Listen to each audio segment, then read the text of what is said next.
Hey folks, welcome to another Playdate video. Today we're going to check out the last week of Season 1, the last two games in Week 12 of Season 1.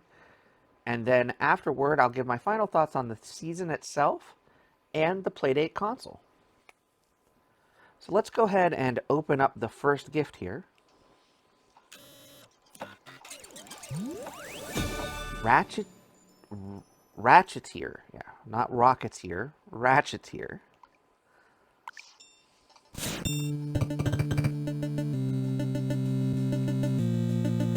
I like the music so far. We'll just call ourselves E. Wake up, kiddo. The power is out again. Time to get to work. Better grab a lantern.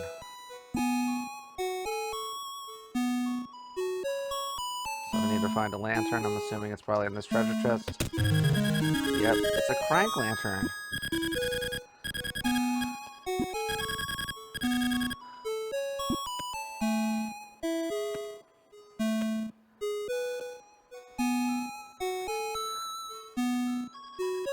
All set, then off we go. I'm just exploring a bit. Looks like downward it goes.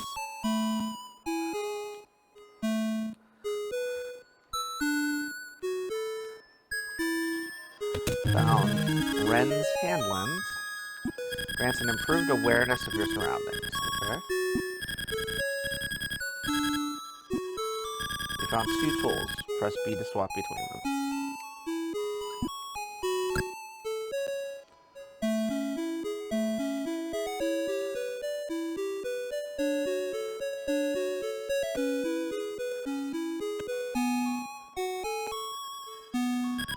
I'm on to you, E. Chess would never step foot in the dark, dank cellar.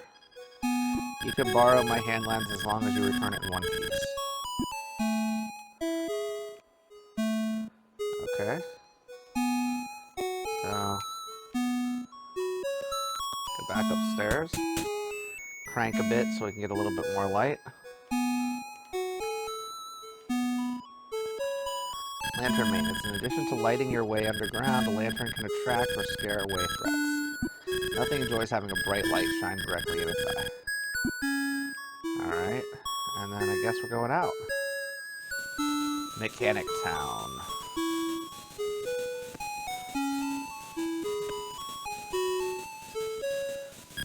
This is the apprentice barracks. Tarnation, the boy didn't put the wrench back in my toolbox. Can't fix the power without a wrench. Be a champ and fetch it for me. So where are we fetching this wrench?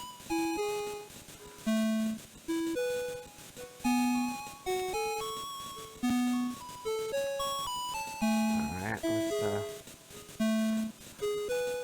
look around. Is there...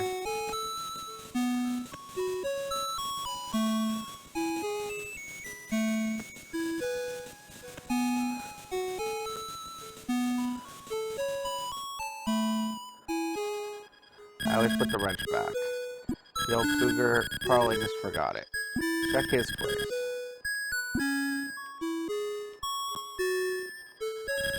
A rugged pack and a stack of paper for mapping your way are essential to any exploratory undertaking. What do we got in our pack? Not much.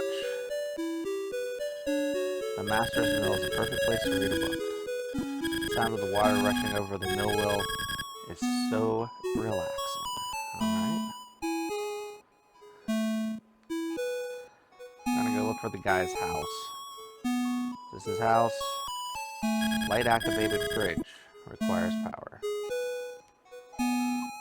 Oh, that was an interesting death. Okay. So we can't activate the bridge just yet. Is there anything we can do up here? No. Okay. So I need to figure out how to get to this dude's house.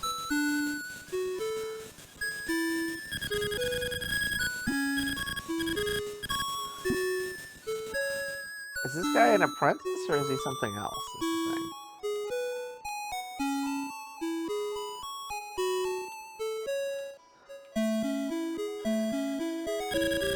Always put away the master's tools.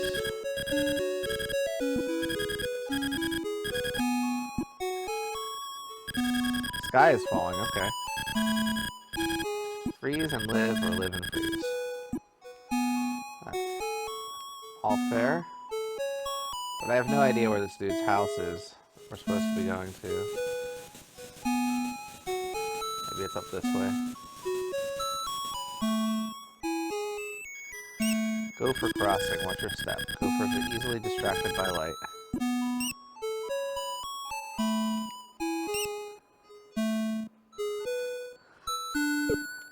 I tried to distract them by light, so I can't really do anything going that way. What's this way? There's a stone here. Can't really go that way yet.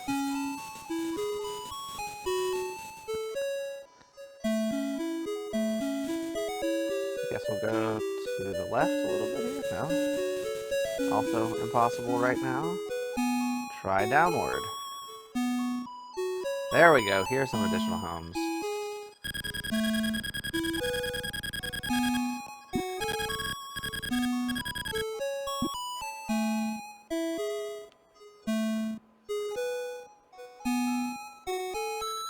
This is the Metalsmith's Forge. So again, not the right place. Not the place we're looking for currently.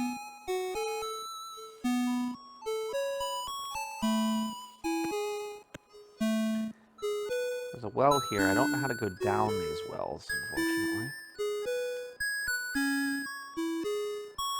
So they say it's check his place, but I don't know where his place is. Is it this way? Potentially? No, that's a pit to death.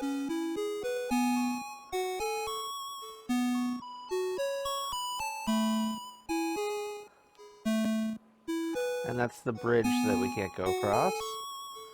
So I really honestly don't know where to go at this point. I get the general idea of what this game is.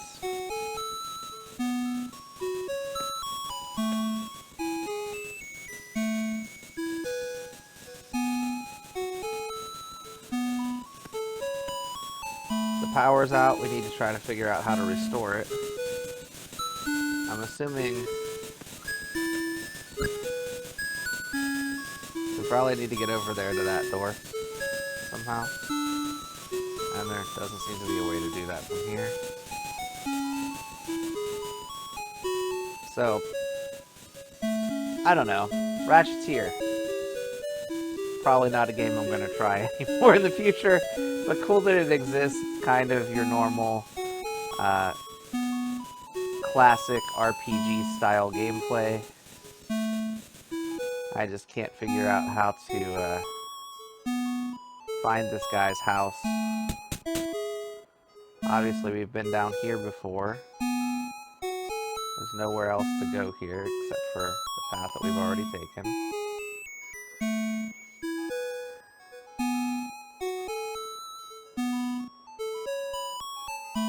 So, I'm lost.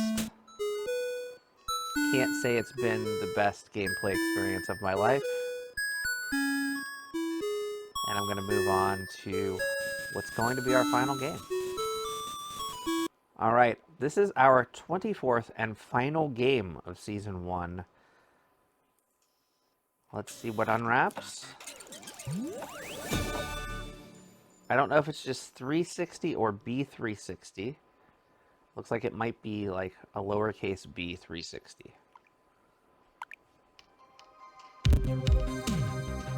Okay, this one's by Panic. I like the soundtrack already. I'm kind of grooving to it. Crank to start.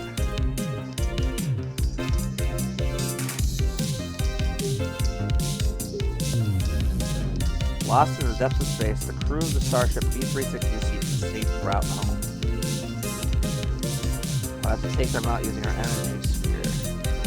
So is this going to be like asteroids mixed with Breakout? Oh yeah.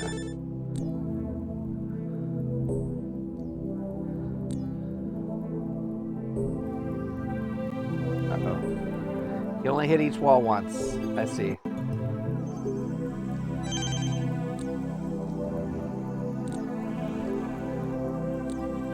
So only because my crank is somewhat defective, I'm a little concerned playing this. But I like it so far.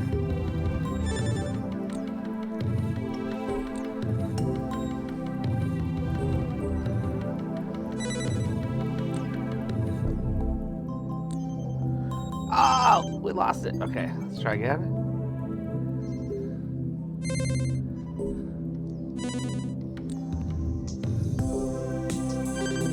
Game over already. Now, if I was a little bit more confident with the crank, this one would probably be a bit better. Let's try one more time. Now that we at least understand how the gameplay works. I should be able to just do this.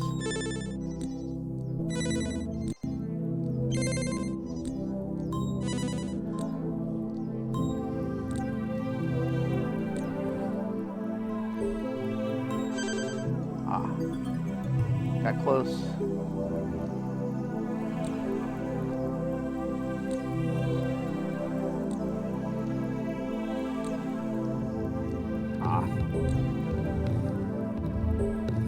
Yeah, not very good. And when I say not very good, I mean I'm not very good at the game. Not that the game is bad.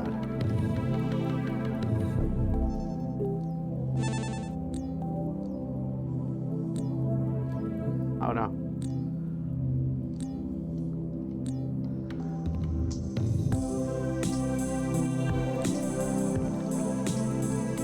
Let's see if we can get this one. Nope. Ah! That'll get us through that one. I've got another new-ish level here.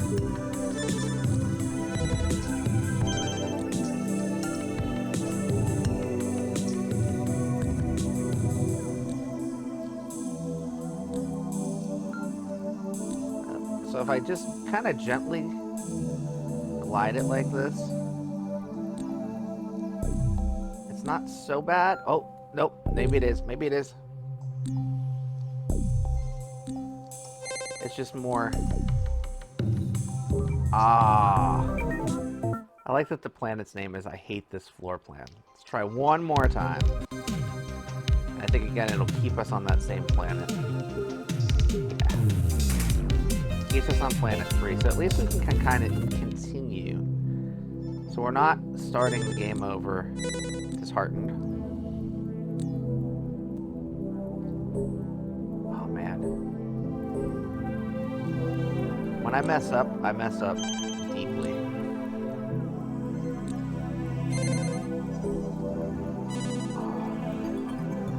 Let's try again.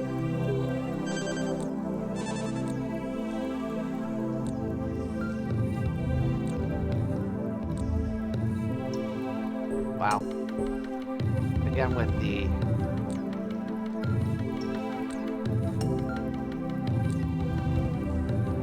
no mercy cranking here. Yeah, there it is. Alright, let's see if we can get this last one here. Nope. Okay, there it is. Alright, planet 4.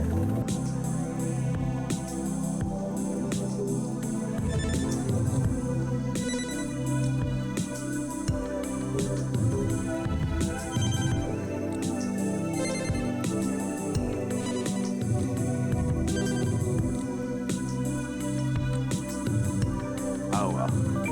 So again, the arcadey title for the week, B360, I like a lot more than the more story-driven Ratcheteer. I'm going to go ahead and exit out, and I'll give my final thoughts on the season. So hard to believe it has been 12 weeks since we picked up the Playdate for the first time.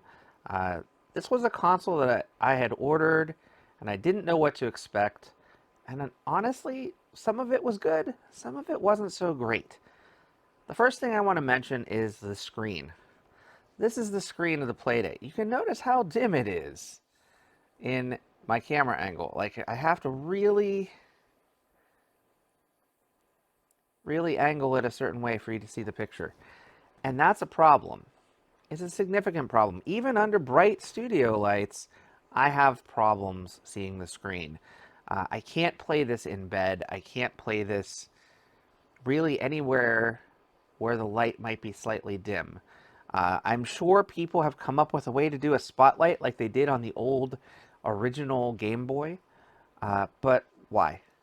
This is a $150 console, and I don't feel like the angle I have to hold this at to be able to view it when I'm not plugged into the computer with mirror is really all that worthwhile. The crank. We've talked a little bit about this little crank attachment and how it broke, just like that. Like, that shouldn't have happened either. I really, the main draw for this console was the unique factor of using the crank, and it's very delicate, is how I would put it. Very, very delicate. And it's just, it feels cheap because of that. The other buttons, the A, B, the D-pad, not so bad. The sound quality is fantastic coming from the speaker, but overall, the build quality, I would say, isn't the greatest thing ever. Let's talk about the games. Casual Birder is one of my favorites. I really enjoy it.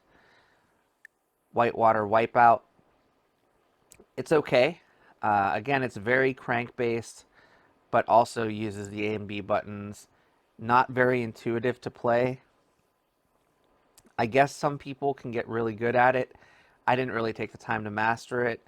And of course, with my crank problems, any games that use the crank heavily, I've kind of steered clear from. Speaking of cranks and using it heavily, the game that actually broke the crank came on the second week. Crankin Presents Time Travel Adventure.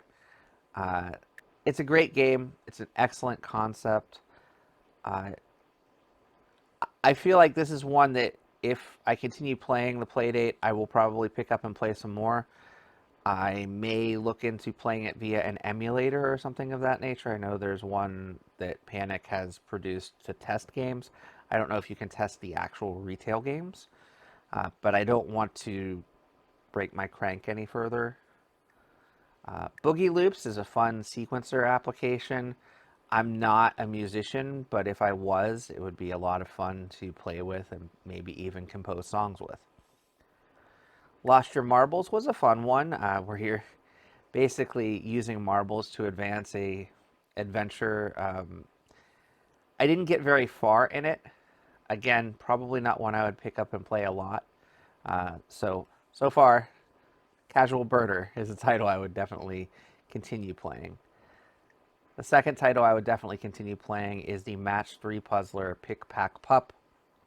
Tons of fun. Really enjoyed it. This is one that will definitely get more gameplay in the future anytime I pick up the Playdate, because it's addictive, it's fun, it's got good graphics, it's got good sound. It makes me want to pick up and keep playing maybe just one more round, and that's important in this type of a console.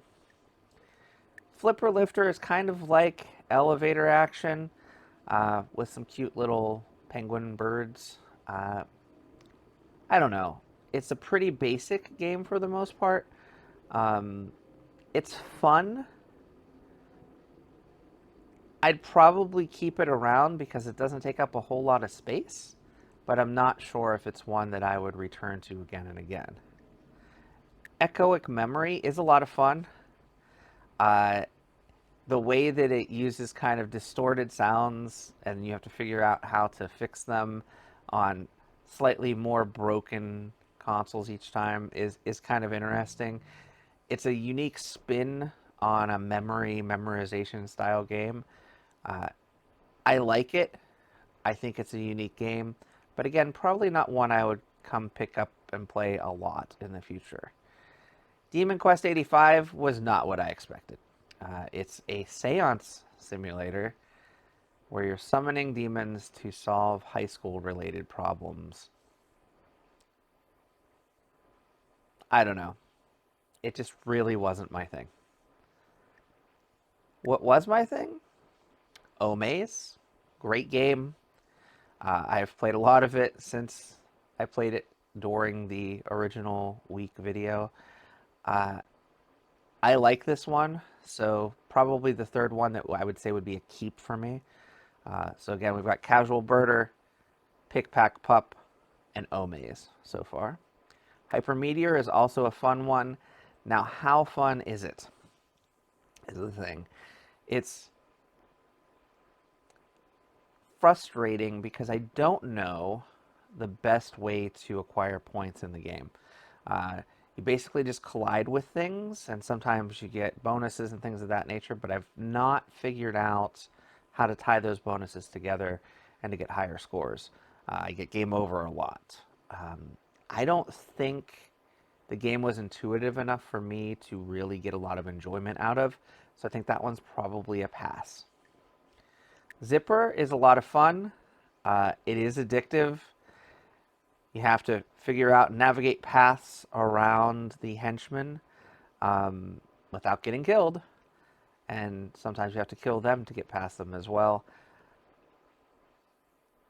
Again, not one I would play a lot, but I think I'd keep it on my console and play it every once in a while.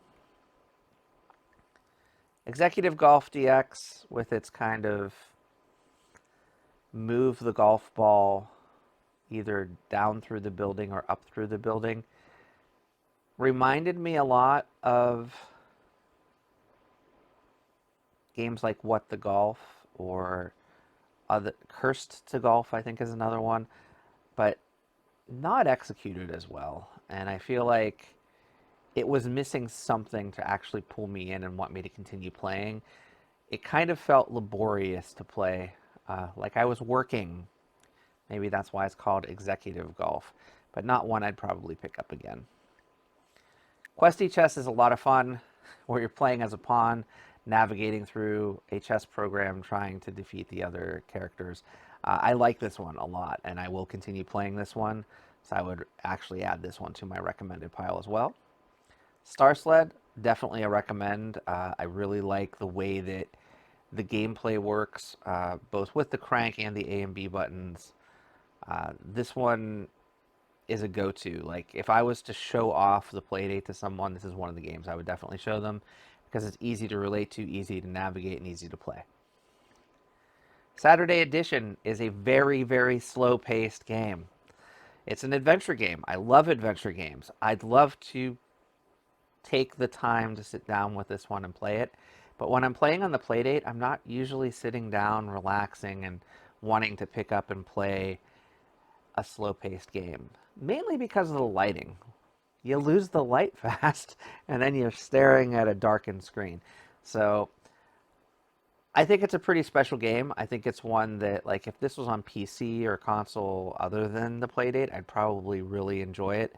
On the Playdate, it just doesn't really work very well for me. Inventory Hero, I didn't really get into very far. I feel like it's an okay game. I like the concept of, trying to manage your inventory as you battle, but I didn't really get a whole lot out of it. It felt like the type of game that I just don't really want to relate to. It's a good, polished title, but it's not one that I really would continue playing again in the future. Spellcorked was fun, but again, a little too complicated. Like you get one that's too simple, one that's too complicated that week. So I don't know. I liked it, but it's not one I would continue playing either. Snack, the kind of apples eating back version of Snake, is a lot of fun. I think I would have rather it just been Snake though, unfortunately. Sasquatchers is great. Uh, a second game that I would say I would recommend that uses a camera mechanic as one of its main mechanics. Definitely one that I think is worthwhile. Definitely a lot of fun. and definitely one I would revisit again in the future on the Playdate. Battleship Godios, man, I'm just not good at this one. It's a cool concept, a cool game, but that bounce mechanic where you have to catch the ball when it comes back to you, I'm just not good at it at all. Forest Burns, Up in Smoke. Lots of fun. One I would definitely recommend. B360 is fun. Just played that for the first time tonight. I I think if the crank worked well, this could be a winner of a title. It could give you that really good arcade vibe that you might have gotten with something like a scroll wheel controller, uh, like actual old Tempest, for example, might have been a game I would compare it to, or Arkanoid or Breakout, but with that circular path. I feel like this game is there. It's really well done, but unfortunately, my broken crank situation on the Playdate deters me from being able to recommend it. And Ratcheteer, I just couldn't get into. Just saying it, it's unfortunately another one that has kind of a pacing issue, but also I didn't know what direction to go in. And when you have a game like that, and I lose faith in it that early, it's not a good sign.